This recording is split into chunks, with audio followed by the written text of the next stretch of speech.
ఎక్కించి కొమ్మల్లో ఆ కోయిల పాటలు పాడాలి.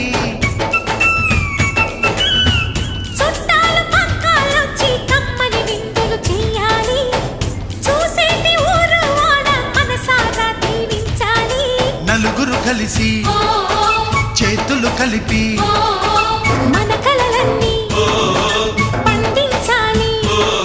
ఒక చోట పుట్టని కోడళ్ళు అయ్యారు అమ్మకే కూతుళ్ళు. త్వరలోని ముద్దుగా పుడతారు ఈ తాత పోలికల మనవళ్ళు. ఈ సంతోషాలు సరదాలే మా పండుగలు.